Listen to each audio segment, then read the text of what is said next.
Buenas tardes. Muchas gracias a todos por acompañarnos en esta tarde más bien otoñal que veraniega. Yo no sé si 3 años es tiempo suficiente para un compromiso formal y serio, pero bueno, yo creo que por lo menos 3 años para un noviazgo ya intenso como el que mantenemos el High Festival y el museo, bueno, yo creo que es más que suficiente, ¿no? Comenzamos hace 3 años esta bonita colaboración. Pues gracias a la Celestina de esta relación, Shira, que está siempre por ahí al final de todo, la directora del High Festival, y también con Laura Gabriel, que también estará por ahí, que es la otra pata leonesa del festival. Comenzamos con Amancio Prada, recordáis muchos de los que asististeis, el año pasado disfrutamos de Emilio del Río, y hoy tenemos la suerte de contar con los Reyes Monforte. Muchas gracias por venir. Yo no les voy a decir nada, por supuesto, tenemos aquí a Carlos y a Elsa, que se van a encargar. Lo que sí me gustaría dar las gracias, bueno, pues a Carlos Aranzo y a Elsa González, por hacerlo todo también tan fácil y por ser fieles a esta cita. Carlos, bueno, yo creo que también le conocéis todos, periodista, escritor de larguísima trayectoria, a pesar de tu juventud, de larguísima trayectoria. Bueno, pues ha estado en medios de comunicación tan importantes como Ya, director de Castilla, director de otros periódicos en Ávila, en Huelva, muchísimas cosas, en la Universidad de Valladolid, el Grupo Vocento, Fundación Estabilidad Real, saldrían muchas cosas porque Carlos tiene esa facilidad de estar en muchísimos sitios haciendo cosas muy interesantes y con su faceta de escritor, pues bueno, desde ensayos, libros de viajes y sobre todo poesía, una obra extensa y muy premiada que os recomiendo que la veáis, que os haga que sea vida. Y Elsa, bueno, pues Elsa juega a casa porque Elsa tiene raíces en nuestra comarca, ¿verdad?, en Cistierna, muy orgulloso también de ello. También con Carlos, pues, periodista de larga y escritora de larga trayectoria también, vinculada, bueno, muchos años también al grupo COPE, porque bueno, también Telemadrid, ha estado en el jurado de los premios Princesa de Asturias, también muy vinculada al tema del asociacionismo periodístico, ¿no?, que está también, o sigues estando, y como os digo, bueno, pues vecina y siempre implicada en todas estas cosas que hacemos. Así que nada, estáis en vuestra casa, sin capacidad, que sea lo que Dios quiera.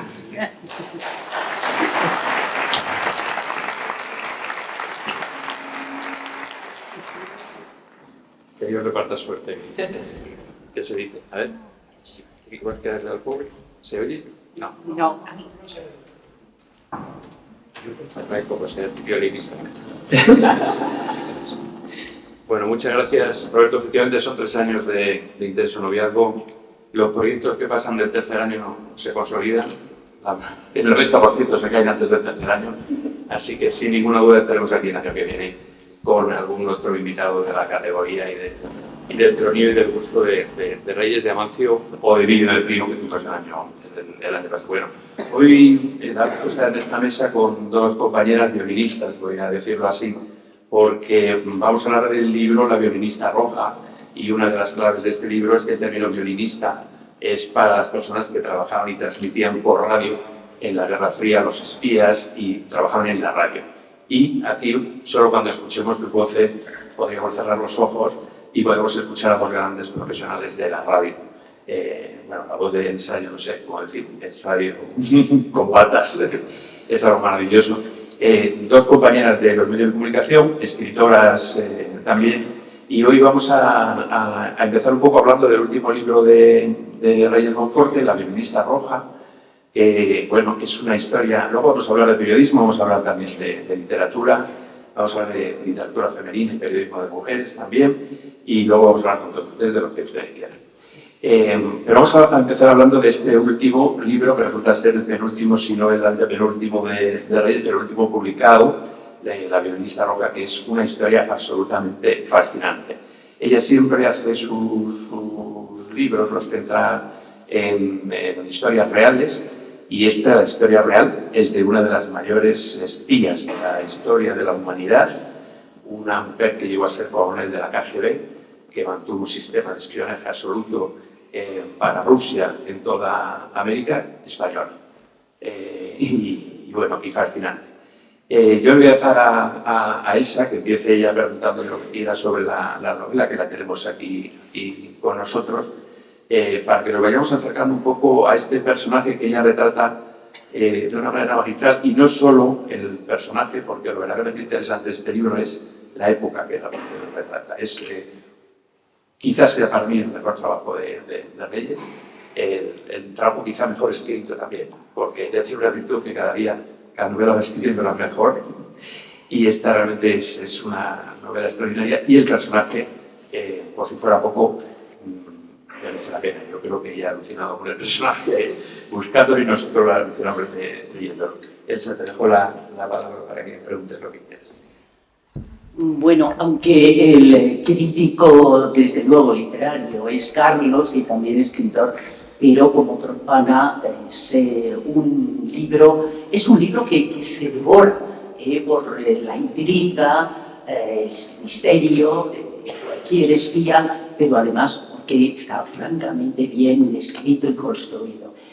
Bueno, primero, gracias al High Festival que organiza todo esto, a este museo de la siderurgia donde nos reúne Roberto ya cada año, es un placer, y al la área cultural del norte de Castilla, Carlos.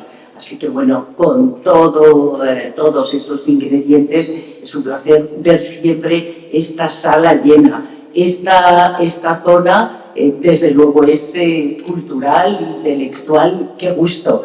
Veo algunas personas muy implicadas con la cultura y algunos escritores. Algunos vienen desde fuera, como uno que nos acaba de saludar desde Madrid. Bueno, es un placer estar aquí. A Reyes la he conocido realmente hoy, pero es periodista y las dos periodistas de radio. Pero yo te conocí escuchándote, porque además eso no es oír la radio, escuchándote por la noche en tu programa de radio. Y cómo acompaña la radio. Bueno, pues es un personaje, una figura que para mí ya... En fin, cuando te vi, pues, como la familia, porque eso, efectivamente. Bueno, África de las Heras, esta espía, primero, ¿cómo llegas a ella? ¿Por qué te decides por todas tus novelas? Casi todas están basadas en hechos reales, en personajes reales. Pero, ¿cómo llegas a esta gran espía casi desconocida y, sin embargo, como decía Carlos, un figurón, con una altura en la Unión Soviética impresionante y una mujer absolutamente fría que participa en el asesinato de Trotsky y tantas cosas. Pero ¿cómo llegas a esta mujer, Reyes? Como todas las cosas buenas que pasan en la vida, por casualidad, sin esperarlo. Bueno, antes de nada, gracias a todos por estar aquí un sábado por la tarde. Ellos dos lo saben, Sheila también lo sabe, el alma del High Festival, que la adoramos. Bueno, premio Princesa de Asturias, no es cualquier cosa. Yo creo que es ella la que debería estar aquí, no nosotros, pero bueno, nos han colocado aquí. Los que mandan siempre están. Siempre, los poderosos, igual que los ricos, que es el caso de Sheila, ¿verdad? Y Sheila manda mucho. Pero estoy encantada de estar aquí, estoy emocionada y alucinada, si me permitís, porque nunca había estado en Sabero y en esta, ¿cómo nos ha dicho? Catedral de Hierro, ¿no? De Hierro. Pues la verdad es que es un lugar magnífico al que espero que nos volváis a invitar, aunque solo sea de público, aunque no venga con vosotros para compartir de mesa. ¿Cómo descubrí la historia de África de las Heras, que como muy bien habéis explicado, fue la espía soviética más importante del siglo XX, no solo durante la Guerra Fría, sino durante todo el siglo XX. Una de las primeras mujeres que llegaron al grado de coronel de la KGB, que hoy a lo mejor dices, bueno, la mujer ya está ocupando su sitio, pero claro, hablamos de los años 30, 40, 50, 60, no era tan fácil. Y lejos de ser rusa, lejos de ser soviética, era española, nacida en Ceuta, en una familia de militares, casada con un capitán de la Legión, y de ese momento pasó a convertirse en la espía soviética defensora de Stalin, que estuvo a punto de ser ella la encargada de asesinar a Trotsky, el gran enemigo de Stalin. Se hizo pasar por su secretaria y por su traductora en la casa de Frida Kahlo de Diego Rivera y el Guayacán en México. ¿Y cómo llegué a su historia? pues documentándome para otra novela. Otra novela que era Una pasión rusa, que era la historia de esta madrileña que se convirtió en la musa y en la esposa del gran compositor ruso Sergei Prokofiev, el creador, compositor de Pedro y el Lobo, bueno, uno de los grandes de la música de Rusia.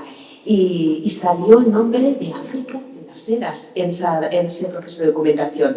Y me acerqué a ella, pero por curiosidad, sin pensar en que iba escribiendo un libro.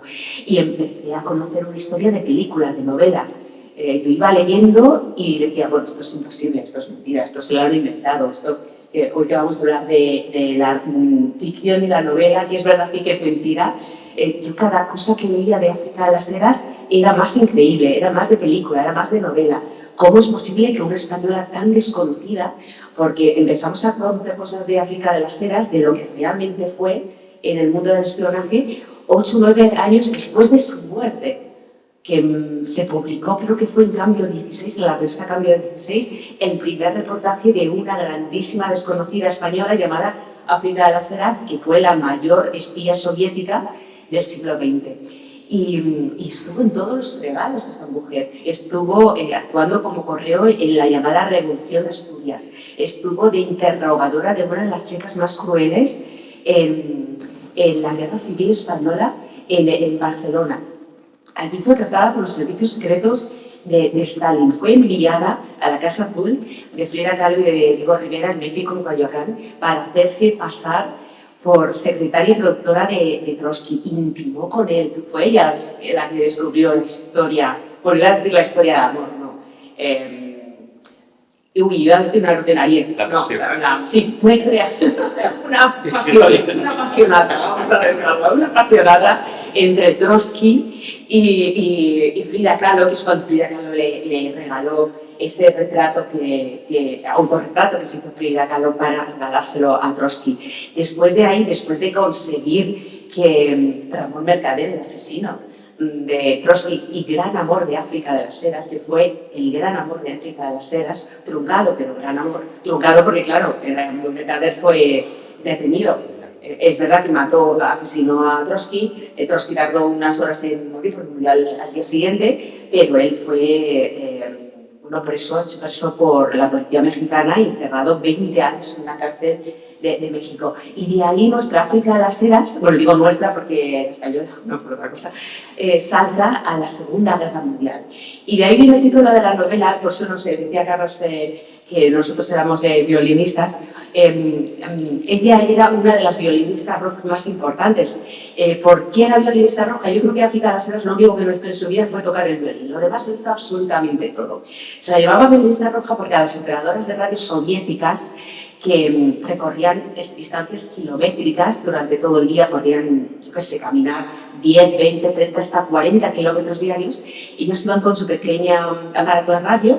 Cuando llegaban a un lugar seguro, lo abrían y emitían mensajes encriptados para el centro, para Moscú, y luego, si podían, pues captaban algún mensaje del enemigo y descubrieron sus planes, y también se lo comunicaban al centro, a Moscú. Y ahí, pues, bueno, tuvo un papel muy importante. A ella le hubiese gustado entrar más en primera fila, aunque también participó, incluso, pues, bueno, mató, según ella, quien tenía que matar. Pero claro, en Moscú sabían que valía tanto como espía que no la querían perder en cualquier batalla. Entonces, claro, su jefe, los guerrilleros que estaban además en los bosques de Ucrania durante la Segunda Guerra Mundial luchando contra los nazis, pues recibía órdenes de Stalin diciendo: ten cuidado con África de las Heras, porque la queremos utilizar para otras cosas cuando termine la Segunda Guerra Mundial. Como efectivamente la utilizaron, porque una vez se terminó la Segunda Guerra Mundial, ella fue enviada para protagonizar a París, para protagonizar una de las grandes ¿cómo se llamaban? Uy, se me acaba de ir. Trampas de miel, perdón. Trampas de miel. Uy, mayor estoy ya con las hormonas mentales. Trampas de miel de la historia de la Unión Soviética, de los servicios secretos soviéticos. Y era enamorar al escritor uruguayo Felisberto Hernández, que si no lo han leído ustedes, les recomiendo que lo lean, porque bueno, es fantástico, unos cuentos maravillosos. Un compañero periodista uruguayo le llamaba el Almodóvar uruguayo de aquella época porque era muy rompedor, bueno, cuando Almodóvar era rompedor, ¿no? Y bueno, pues consiguió enamorarle. Fijaos qué buena era. Ella se hizo pasar, cambió el nombre, siempre se cambiaba el nombre. En México, cuando era secretaria de Trotsky, se hizo llamar María de la Serra y se transformaba físicamente, absolutamente todo. En México, en París, se llamó María Luisa de las Heras, que era como se llamaba realmente una tía suya, y se hizo pasar por modista de alta costura, y además era buena haciendo, porque ella cuando estuvo en Madrid trabajó en una fábrica de textiles. Y allí se hacía llamar María Luisa de las Heras, fue incluso a los desfiles de Christian Dior en aquella época, y logró enamorar a Felisberto Hernández, que era un declarado anticomunista, anti-Stalin, y se volvió loca. Bueno, bien es cierto, ella era muy guapa, muy atractiva, era más así morenita, y se vestía de una manera muy sexualmente, claro, para cumplir su objetivo, porque eso es lo que le había encomendado Moscú, y consiguió enamorarle. También es cierto que ya iba por la tercera esposa, digamos que era muy partidario de la señora, ¿no? Felisberto Hernández, le gustaban mucho, y además África de las Heras cocinaba muy bien, y a Felisberto Hernández pues, también era buen comer el hombre. De hecho engordó, yo no sé si fueron 10 o 20 kilos una vez casado con África de las Heras, porque no solo le enamoró, sino que consiguió que le pidiera matrimonio y consiguió casarse con él ya en Uruguay, un 14 de febrero, un día de los enamorados. ¿Y por qué se casó? Porque se lo mandó a Moscú. ¿Y por qué se lo mandó a Moscú? Porque era la tapadera perfecta. Los servicios secretos soviéticos de Stalin necesitaban a África de las Heras en Latinoamérica para desde allí formar la mayor red de espías soviéticos que operó durante toda la Guerra Fría. Para que se hagan una idea, había, digamos, era una terna de oro la que conformaban los servicios secretos soviéticos. Uno era África de las Heras en el Cono Sur, aunque operaba en toda Europa. Otro era Rudolf Abel, que estaba en Estados Unidos, que seguramente les sonará porque, bueno, habrán visto el Puente de los Espías, la película de Tom Hanks. Bueno, pues la historia del intercambio en el llamado Puente de los Espías entre un piloto de Estados Unidos y un famoso espía soviético. Bueno, pues era Rudolf Abel. Y luego había otro gran espía que era el principal de los 5 de Cambridge, que operaba desde Europa. ¿Qué pasó en un momento determinado? Pues que Rudolf Abel fue detenido, el líder de los 5 de Cambridge también fue detenido, y África de las Heras, es decir, esta española nacida en Ceuta, se quedó al mando de los servicios secretos de la Unión Soviética en todo el mundo, porque solo quedó ella, a ella nunca la descubrieron. Ella sobrevivió a todo el mundo. Oye, me estoy dando cuenta que me has hecho una pregunta y me he puesto a hablar. Es fantástico. Vamos, tenemos que conocer este. Ah, bueno, vale, sigo, pero me cortáis cuando queráis, claro. Es que me han dicho, solo mandan las buenas tardes, estoy yo ya contando casi el final del libro. Bueno, pues sigo un poquito. Entonces ella desde aquí pues organizó, como les digo, la mayor red de espías soviéticos que operó durante 20 años, no solo en Latinoamérica, no solo en Estados Unidos, sino en todo el mundo. Ella fue testigo de los de Bayern Cochinos, ella fue testigo de absolutamente todo. Fue una de las grandes, que es lo que decía antes Carlos Aranzo, no solo es la historia de África de las Heras, sino la historia de 70 años del siglo XX, que el siglo XX yo creo que es el mejor guión de tele, de cine y de novela que hemos tenido, tanto periodistas como escritores, porque pasó de todo: guerras mundiales, revoluciones, guerras civiles, grandes líderes buenos o malos. Tuvimos a Hitler, a Stalin, y hombres buenos también, y mujeres buenas también, por supuesto. Y es curioso porque África de las Heras, y ya termino por esto, fue una de las pocas espías soviéticas, tanto hombres como mujeres, que no fueron descubiertos y que no fueron detenidos, por supuesto, y que no levantó sospechas en ningún sitio donde fue. Porque, dime. No, que si me permites, Carlos, perdona. Es que en la Feria del Libro encontraste, bueno, fue a verte, una sobrina nieta de África de las Heras. No, que te contó, porque a todo esto la familia en España, la que no volvió a ver, pero claro, bueno, en fin, era un miembro de la familia. Sí. ¿Qué te dijo? Sí, además fue divertidísimo.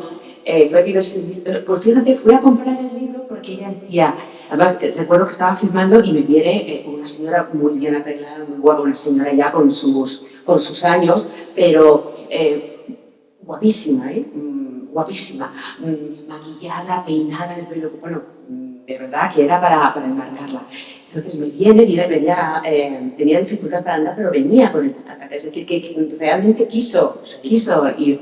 Y me dice, hola, mira, me voy a poner de perfil, y se me pone así. Dice, ¿sabes quién soy? ¿A quién te recuerdo? Y digo, madre, digo, pues... Bueno, este son peligrosísimas porque dices, o me está confundiendo, o le debo dinero, o ¿qué digo? Y digo, ay, ayúdame, dice, ¿a quién te recuerdo? Y digo, no, como me ayuda porque me he quedado ahora mismo en blanco. Dice, soy la sobrina nieta de África de las Heras. Y en ese momento dije, eso es verdad, es exactamente igual. Claro, la pobre mujer se me ponía de perfil porque casi todas las fotos ya con una edad de África de las Heras, ella salía de perfil. Es verdad que si lo buscan ustedes en Google, verán varias fotografías también de jovencita de África de las Heras, que era muy guapa. Y me dice, soy la sobrina nieta de África de las Heras y vengo a comprar el libro porque nosotros en la familia lo único que sabemos es que, pues África de las Heras fue la experiencia política más importante del siglo XX, pero claro, sabemos que desapareció un día sin decir absolutamente nada, salió con su madre en el 33 a trabajar aquí en Madrid, luego ya estalló la guerra civil, luego ya pasó lo que pasó, ella salió y demás, y me dijo una cosa muy divertida que me dice, fíjate, tengo ganas de leer el libro para ver en qué momento esta mujer, porque nosotros cuando nos reunimos en casa siempre decimos, nosotros que somos todos de derechas, qué roja nos salió esta chica. Y me hizo mucha gracia, además lo decía, además sería siendo de derechas, ¿no? Pero así como orgulloso, dice, fíjate, nosotros presumimos tenemos a una famosa en la familia, pero que siempre, pues, en las típicas reuniones familiares, en Navidad, siempre decimos, ¿cómo nos saldría tan roja esta chica, no? Y tengo ganas de leer la novela, pues, para ver cómo fue esa evolución, que claro, fue un giro de 180 grados, porque claro, una familia acomodada, casado con un capitán de la legión, es decir, no como cualquier cosa, un capitán de la legión, que además luego se la encontró, ya divorciado, se la encontró en la Revolución de Asturias y gracias a que se había enamorado de ella, logró salvarla, porque si no la hubiesen asesinado también, porque ella actuaba allí de correo, bueno, en fin.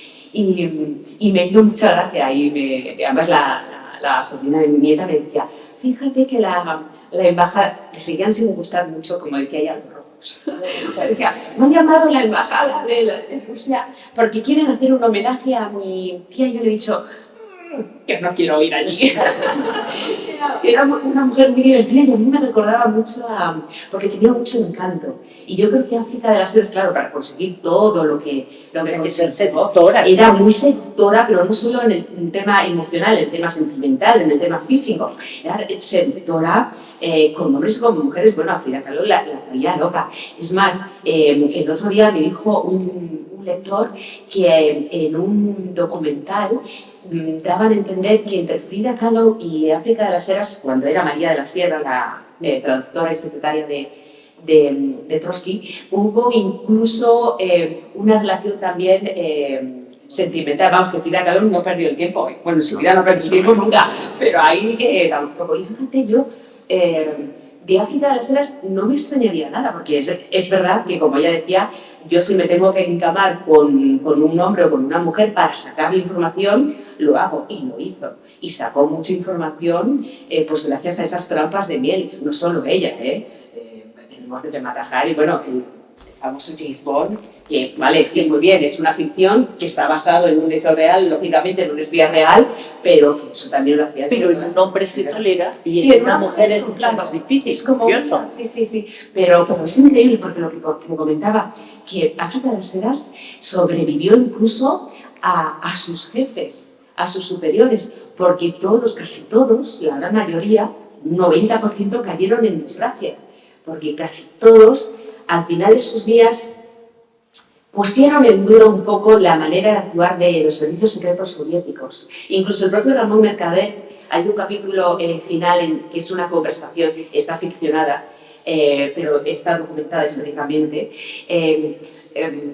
Hay un encuentro en Moscú entre Ramón Mercader y África de las Heras ya en sus últimos días, y Ramón Mercader, que en sus últimos días él reconoció en las memorias que escribió su propio hermano, Luis Mercader, que él no se arrepentía de haber matado a Trotsky, pero que si hoy le hubiesen dado la misma orden, hubiese dicho que no, porque habría otras maneras de conseguir anular esos ideales, y no matando a gente.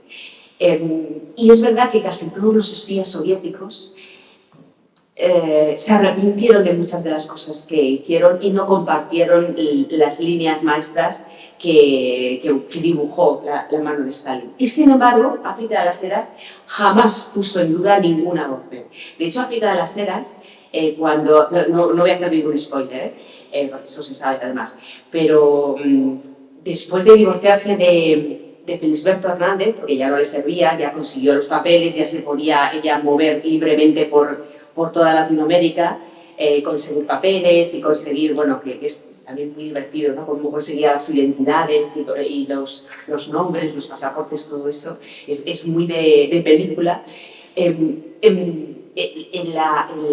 los servicios secretos soviéticos dijeron, bueno, una mujer de la edad de África de las Heras, pobrecita, tenía 40, 42 años, pero decían ya de esa edad, sola, en un país como Uruguay, pues a lo mejor levanta sospechas, y claro, ella es espía, no puede levantar sospechas, entonces le vamos a enviar a otro espía soviético de origen italiano, esta vez muy guapo, atractivo al menos, para que se casen, se hagan pasar por matrimonio. Se casaron, Valentino se llamaba, se hicieron pasar, lógicamente, bueno, no se hicieron pasar por matrimonio, era un matrimonio, abrieron una tienda de antigüedades que pagaba todo los servicios secretos de la Unión Soviética, y en la trastienda de esa tienda de antigüedades, que allí se daba cita a la gente de la creen de todo el mundo entero, y en la trastienda es donde hacían las operaciones de los servicios secretos soviéticos, ¿no? Para todo el mundo. Y bueno, cuando este tercer marido, esposo de África de las Heras, como casi todos los espías soviéticos, empezó a dudar de los métodos de los servicios secretos soviéticos, pues bueno, hay quien asegura que África de las Heras recibió una llamada, recibió una orden, y bueno, vamos a decir que hizo lo que tenía que hacer, hizo lo que le mandaron. Ella salió a hacer la compra, le sirvió un whisky a su marido, y al regresar el marido ya no tenía pulso. Hasta ahí puedo leer. Hasta ahí puedo leer. En ese momento empezaron, que fue el único momento en el que África de las Heras casi es descubierta, porque el vecindario empezó a decir, uy, la gallega, a ver si la gallega se ha cargado al marido. Empezaron a decir, porque los españoles, que son todos gallegos. Claro, que se la llamaban, ella se hacía llamar María Luisa de las Heras allí también, pero claro, la llamaba la gallega, que además daba unas fiestas estupendas en su casa. Ella siempre se negaba a hablar de política, iban políticos de izquierdas y de derechas, y cuando a ella le preguntaban, ella siempre para disimular, claro, que ella tenía muy bien compuesta su tapadera, se decía, yo de política no entiendo, a mí nada, absolutamente, no me habléis de nada. Y la policía de Montevideo la detuvo. La interrogó, pero enseguida fue puesta en libertad. Pero en ese momento ya la Unión Soviética dijo, bueno, cuidado, ha sido puesta en libertad, pero no vayamos a liarla. Entonces vamos a recuperarla, vamos a hacer que regrese a la Unión Soviética. Bueno, todavía tardó un par de años, que la mandaron a Irán, bueno, también hizo sus cosillas por allí, y luego terminó con otro nombre en Moscú, haciéndose llamar María Pavlova, que pasaba por ser una adorable ancianita que hacía y preparaba dulces y tartas y pastelitos para sus vecinos, y realmente fue la instructora de la nueva camada de espías de la Unión Soviética. De hecho, hay quien asegura que fue instructora del propio Putin.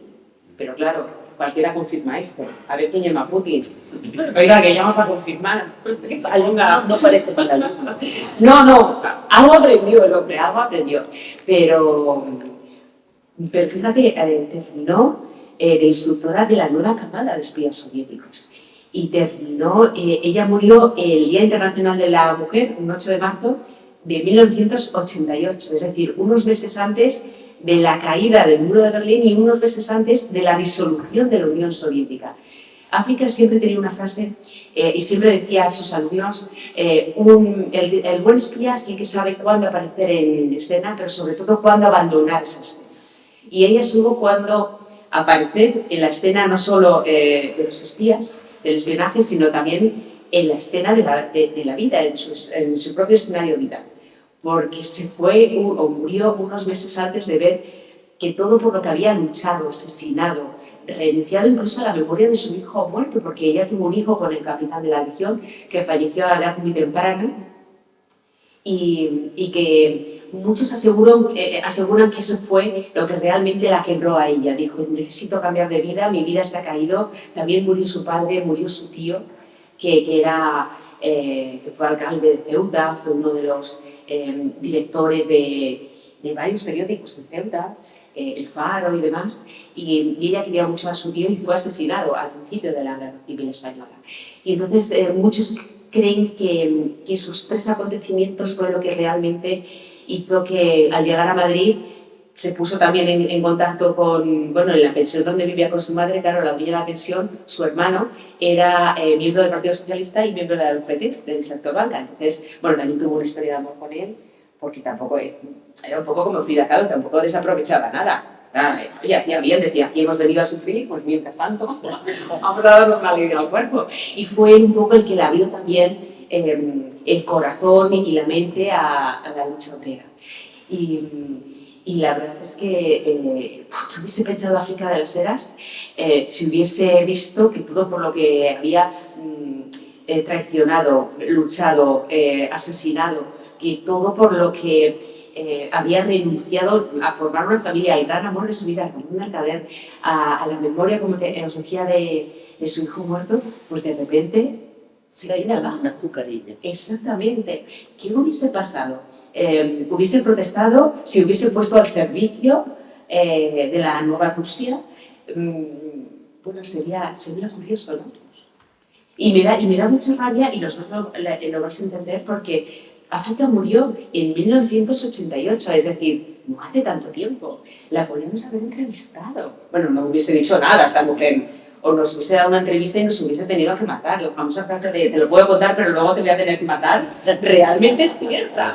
Pero estas cosas me dan, porque es verdad que cuando, y tú lo sabes muy bien, y tú también, cuando escribes una novela de 1800, de 1700 o de 1600, pues bueno, me pilla un poco lejos, no podías hablar o entrevistar, ¿no?, a los protagonistas. Pero en 1988, que nos pilla ayer, siempre me pregunto, ¿qué hubiese pasado si la hubiese descubierto no a los 8 años de su muerte, sino un poquito antes, ¿no?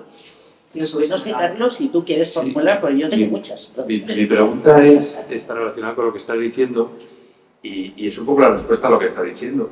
Porque yo no sé qué mundo vería ya después de la caída del muro de Berlín, pero es que estamos en la misma Guerra Fría. En la misma. Estamos reivindicando la misma Unión Soviética, Putin está reivindicando la misma Unión Soviética de Stalin. Total. No está reivindicando la del zar Nicolás II, ni está recordando la Rusia de los zares, ni está recordando ni siquiera la de Lenin, ni la de la Revolución de Octubre, ni mucho menos, está reivindicando. Entonces, tú empezaste a escribir esto antes de la guerra de Ucrania. Sí, claro. Y claro, ahora inevitablemente tenemos una lectura de esta novela. Tú te cuestionas esas preguntas. ¿Estaría Putin como gran miembro de la KGB, ¿no?, o del KGB? ¿Estaría formado entre...? Pues es que las respuestas te las están dando la realidad de hoy.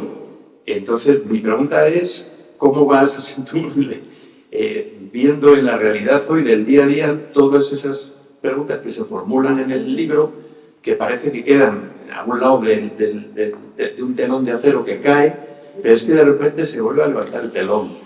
Y claro, la lectura hoy empieza a darnos también muchas respuestas sobre todo eso. Es que es el mismo escenario. El mismo escenario, el mismo estilo, la misma forma de hacer. Acabamos de ver la muerte del grupo, el señorito del grupo Wagner, en un avión, en extrañísimas circunstancias. No sé, hoy tiene una proyección tu novela, o sea, realmente sí, parece que está escrita y terminada sin tener nada que ver con la guerra. Pero leído la guerra tiene una lectura totalmente distinta. ¿Cómo lo ves tú así? Sí, de hecho, fíjate, yo cuando entregamos el libro y salió el 7 de abril del 2023, pues el 7 de abril del año pasado, del 2022. Es decir, cuando salió publicado llevaba unos días la guerra.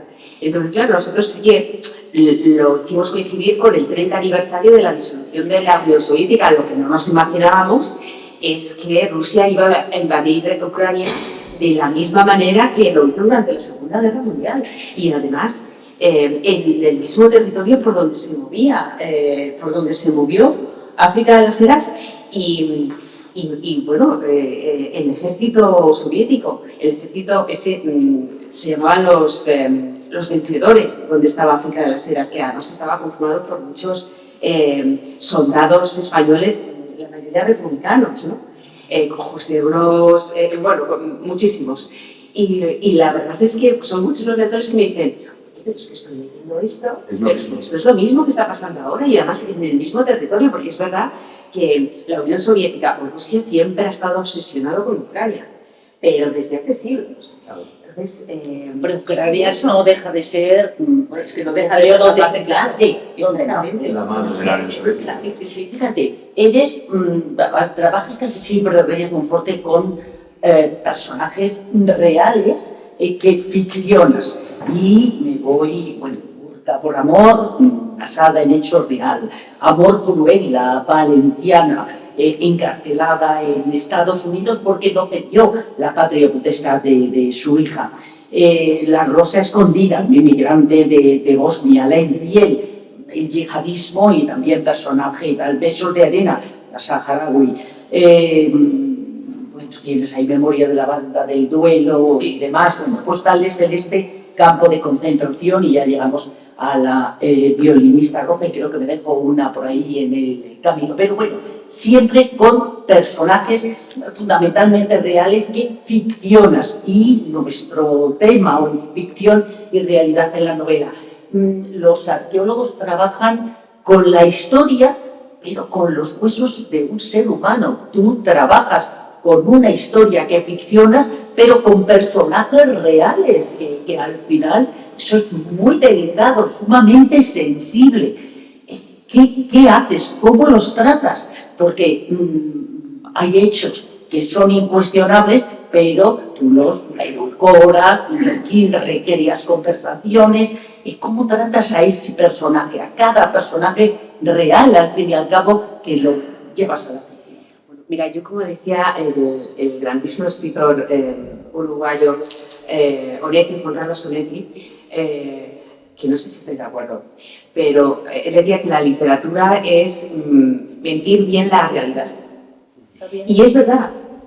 Y a mí me apasiona. A mí lo que más me apasiona en la vida es leer. Yo podría estar leyendo toda la vida, pero claro, leyendo no se paga la hipoteca. Entonces dije, pues me voy a tener que escribir. Y yo disfruto mucho el proceso de documentación. Quizá de ahí viene mi vena de periodista.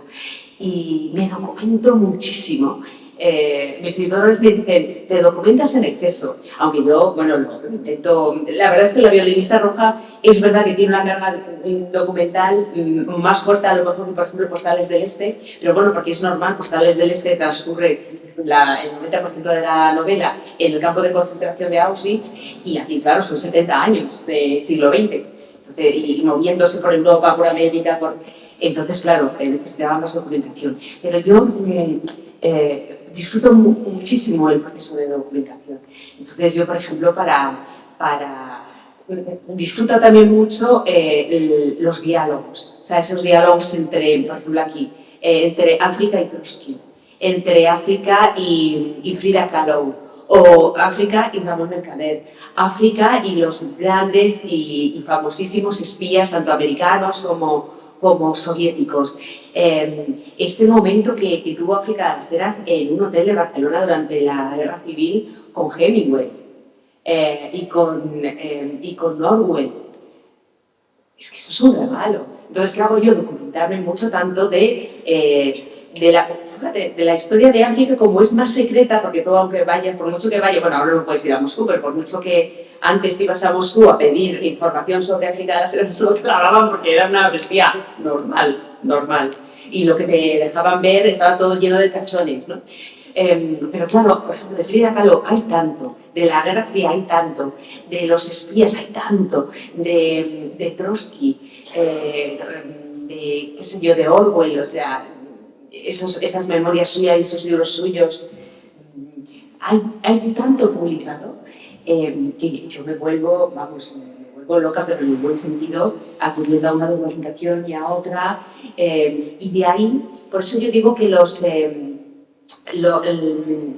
las conversaciones, es verdad que están noveladas, están ficcionadas, pero están basadas, o sea, están documentadas, porque todo lo que se dice en una conversación, tanto África como el interlocutor que sea, se ha dicho o se sabe qué es lo que pensaba, o incluso pues hay unas memorias, hay unas declaraciones, o hay, bueno, pues, fíjate, yo recuerdo en la presentación que hicimos en Valencia, lo que se cuenta, el episodio que se cuenta entre África de las Heras y Ernest Hemingway es real.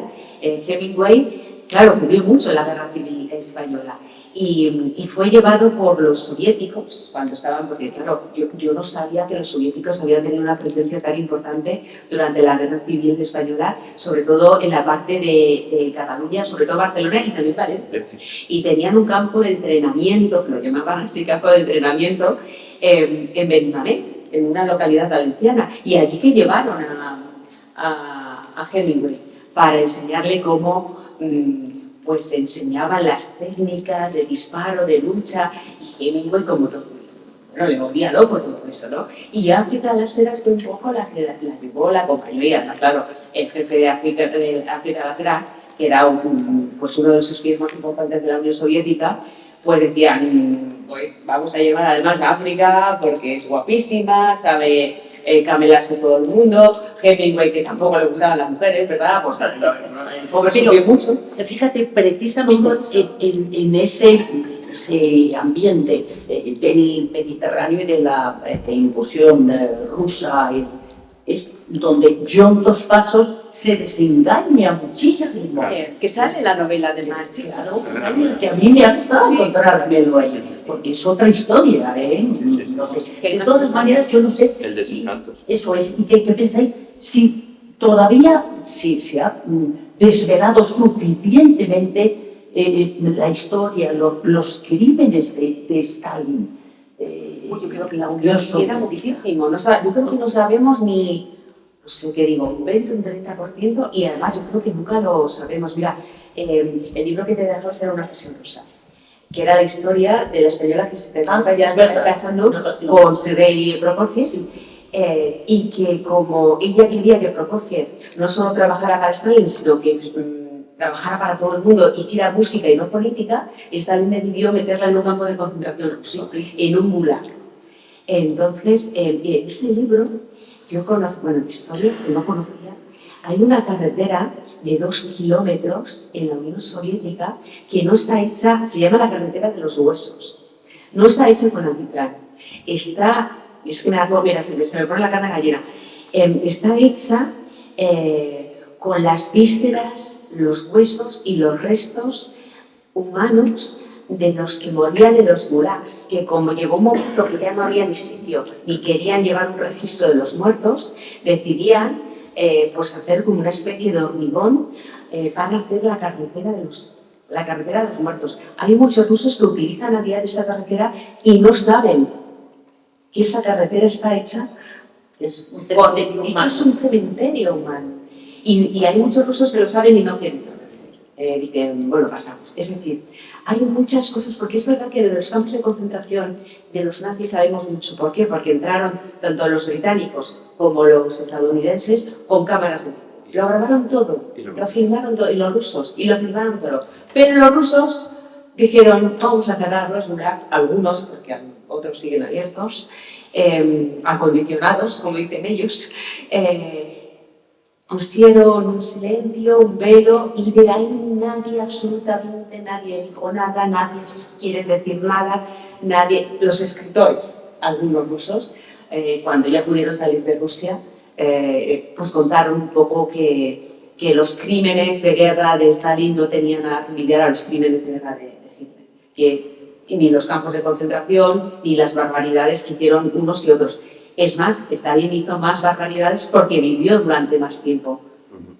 El horror de los campos nazis es una sorpresa cuando filman los americanos, por mucho que se había contado, es una sorpresa. Hubo que destruir Berlín, hubo que destruir Alemania, hubo que invadirla, hubo que poner todo ese sistema, ese tornillo, pero claro, en la Unión Soviética no entró nadie.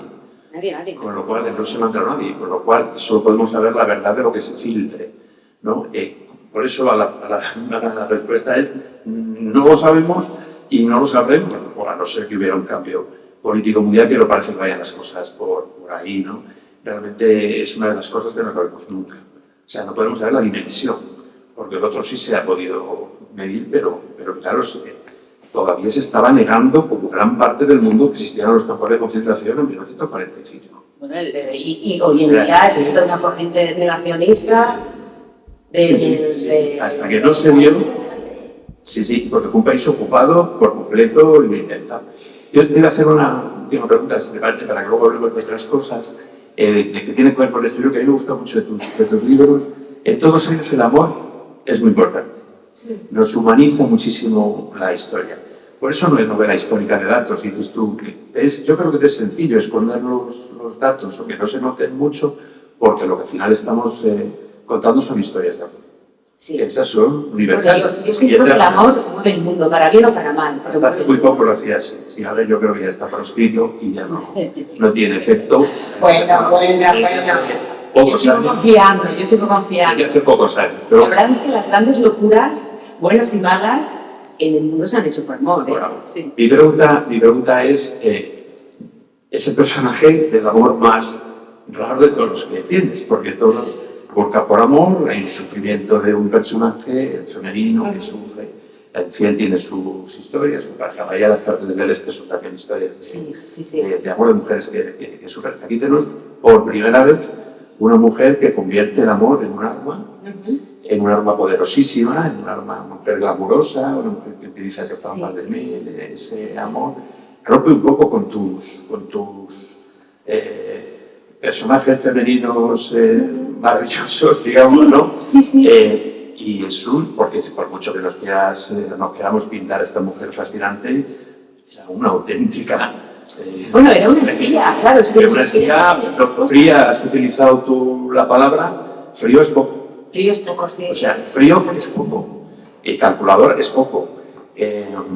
Realmente, y a pesar de todo, fíjate, lees la novela y sientes una simpatía por el personaje, siendo la mala y más malísima de todas las historias que hay, la malvadísima, fría, sin alma, y no, al leer la novela no sientes una antipatía. ¿Por qué? Me ha gustado, Es verdad, porque siempre nos dice el protagonista tiene que tener cierta empatía con el lector. Y yo cuando pillé la historia de África de las Vegas digo, Dios mío, ¿cómo lo voy a hacer?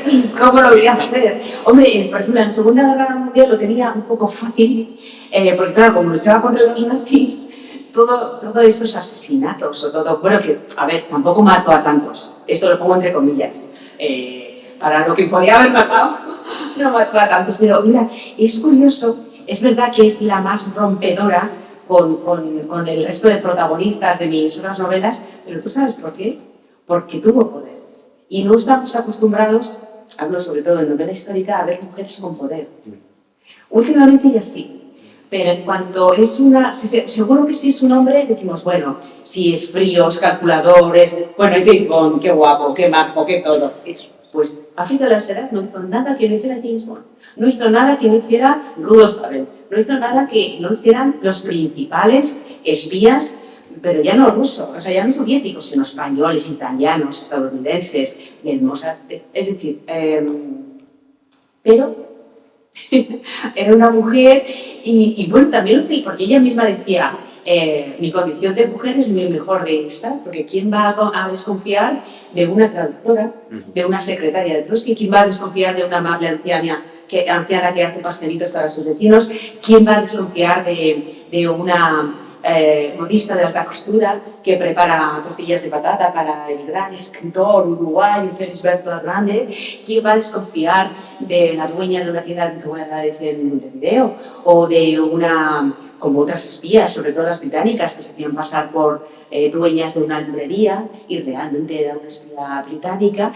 Entonces, claro, cuando descubres que es una mujer, dices, ay, fíjate, qué fría, qué mala, qué hace eso. No, oiga, es que era una espía igual que ellos eran espías, y era fría porque tenía que ser fría, porque claro, es que ella seguía las órdenes. Y fíjate, Sudoplatov, que fue el espía más poderoso de lo que fue la KGB, en su libro de memorias llegó a decir que África de las Heras fue la mejor espía, decía textualmente, de todos nosotros. Y en ese todos nosotros, o sea, fijaos la importancia, o sea, el espía soviético más importante que tuvo nunca la KGB dijo que la mejor espía, o el mejor espía, decía él, fue África de las Heras.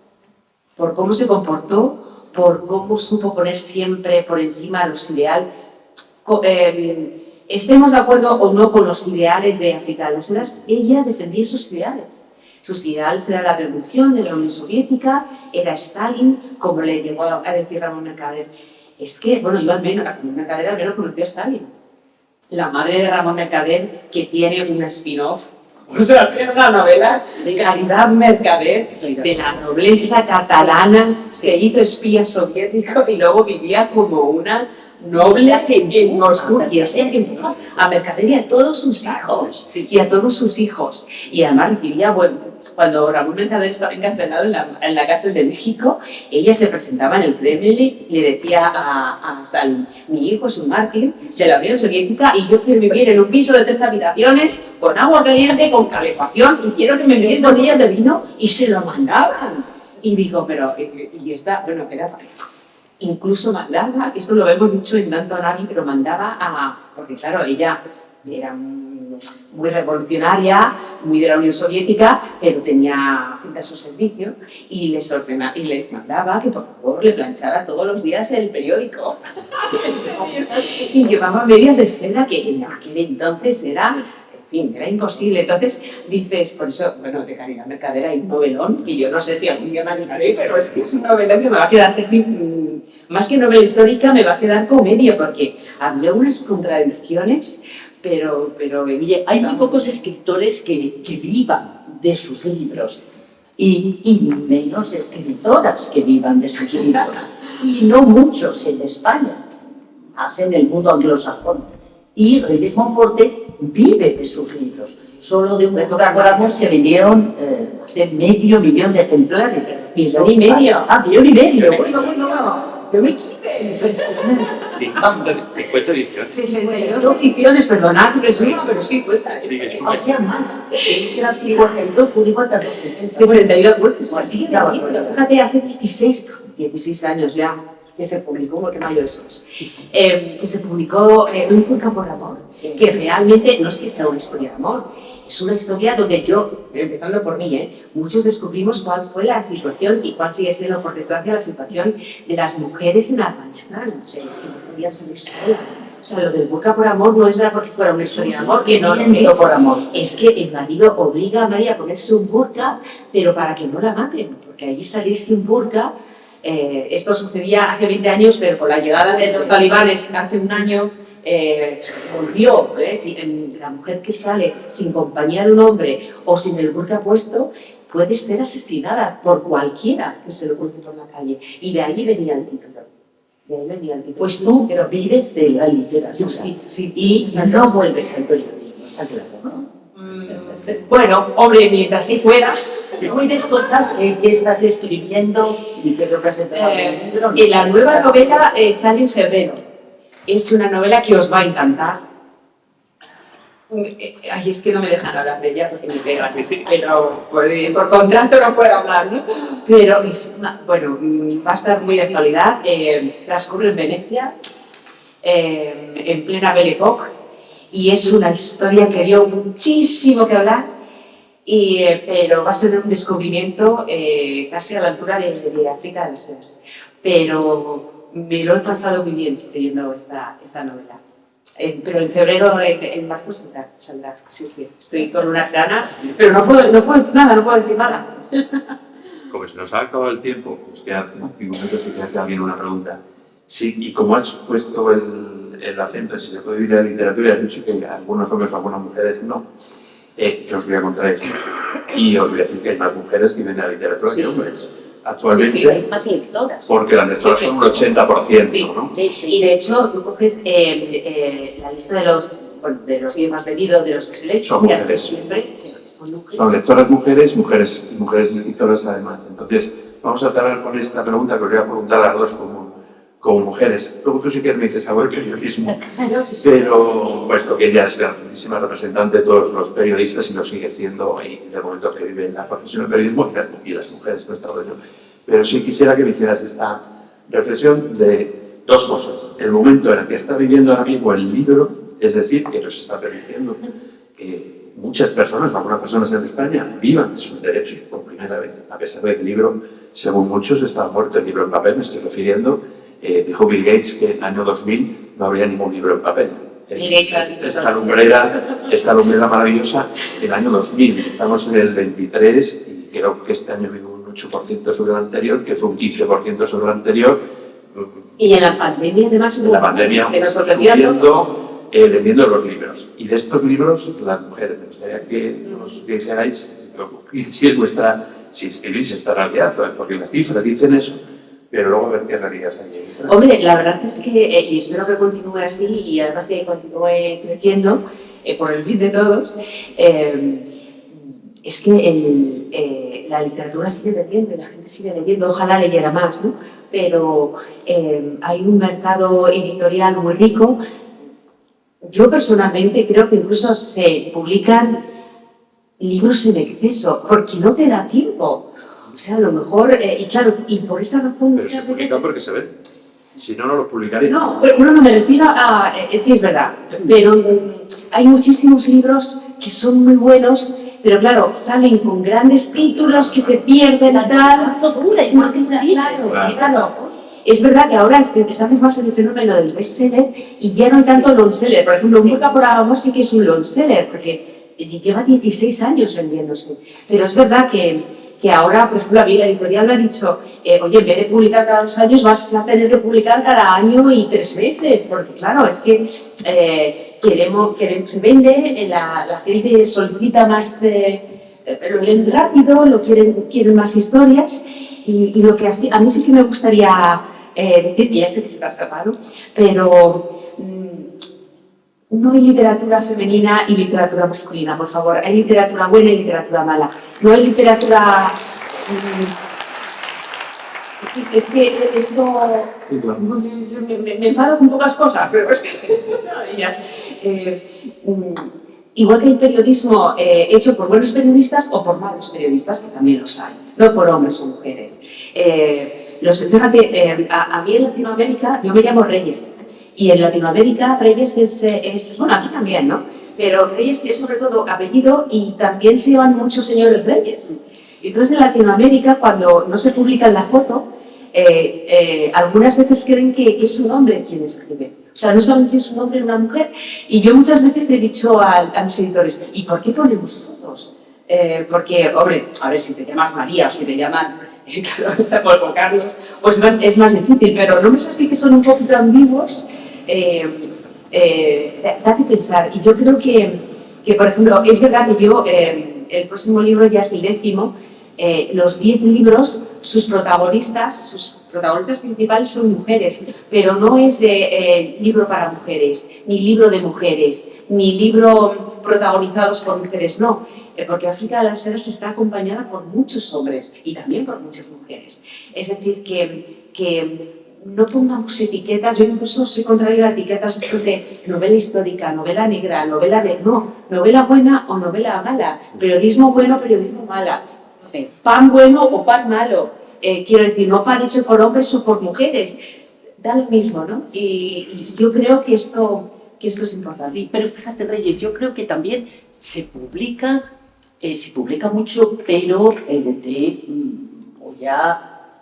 fin, de escritores consagrados que venden y escritos, o de personas con cierto nombre que publicitan, digamos, su libro, porque son personajes que aparecen en la televisión o demás. Pero sí falta una literatura de fondo de manera popular, no se publica, pero en fin, digamos que escasamente. Y como Carlos Aganzo, que seguro que Sila y Roberto nos dejan otros 5 minutos, y ahora ha publicado también en este último año un libro, yo quería comentar algo, Paraíso Claustral. Bueno, tus libros son ya drogadura y ya no estamos hablando de...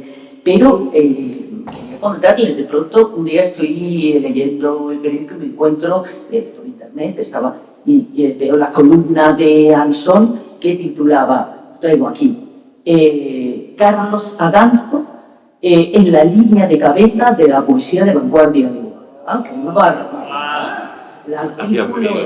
Bueno, eso se lo digo yo siempre y no le hace tanta ilusión, ¿eh? Pero bueno, como cosas son, pues claro. Fíjate, dice Anson, busca el poeta la verdad entre las sombras y se agota al contemplar la noche sin luna que se enciende de esplendor. El silencio de cristal claudica entre las horas y se queda solo, aromado de brillos y cantos que conturban. Entre el ruido de los pájaros, la voz lírica indaga el oro puro del ser sobre la hierba. Confinado en el último rincón del tiempo, el poeta se derrumba sobre las horas y el amor.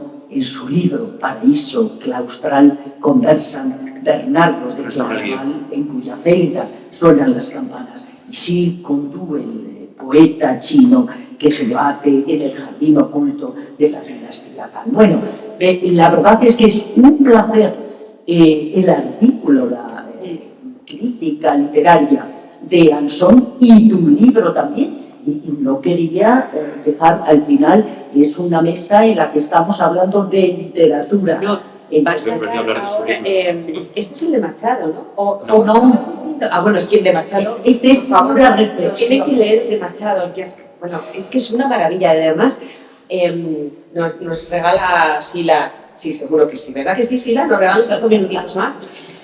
Lo que me contabas, que yo no lo sabía, porque cuando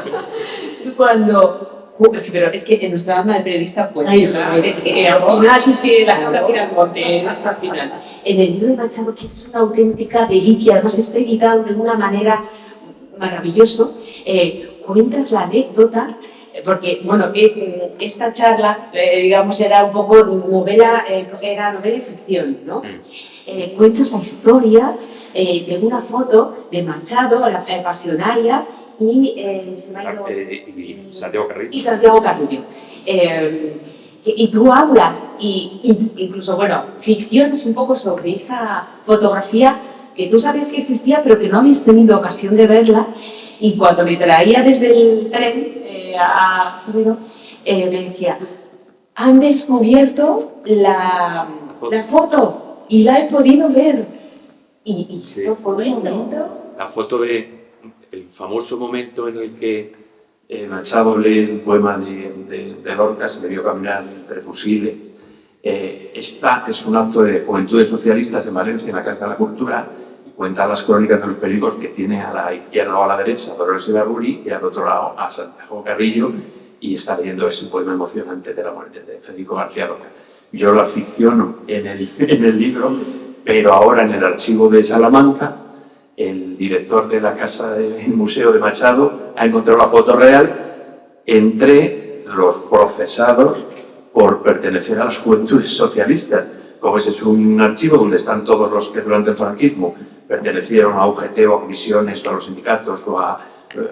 Pues estaba esa foto de Pasionaria y de Carrillo con un tipo en el medio que resultó ser don Antonio Machado. ¿Y cuando la viste te sorprendió o te la viste? Es tal como yo lo había imaginado, pero más bonito también ese es que también yo lo cuento en el libro, cuando deja salir a Manuel Machado a ver a su hermano cuando ha muerto, a Coyure, y no le quieren dar el permiso porque es un rojo disfrazado de cordero, según Bemán es el que le consigue el pase, se sabe que le hacen un pase para que él pueda ir, viaja con un chofer, es la novela que hace Pérez Azaustre, Joaquín Pérez Azaustre, que tanto en su novela como en mi libro ficcionamos este episodio porque sabemos que efectivamente, bueno, pues un muchacho, un periodista de Burgos, Rodrigo, ha sacado de un archivo privado el pase que le dieron a Manuel Machado para poder salir de España, entrar en Collioure y ver a su hermano y enterarse que su madre también había muerto, ¿no?